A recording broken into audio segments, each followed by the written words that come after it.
মাছের কাঁটা ভালো চিংড়ি মাছের টক 7 টাকাতে কিনবে লোকে গিলবে গবা গপ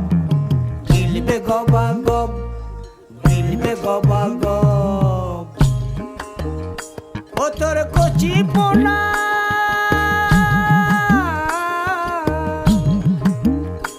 ও তোর কচি পোনা বেচে বেচে হাটে বেচা হবে গো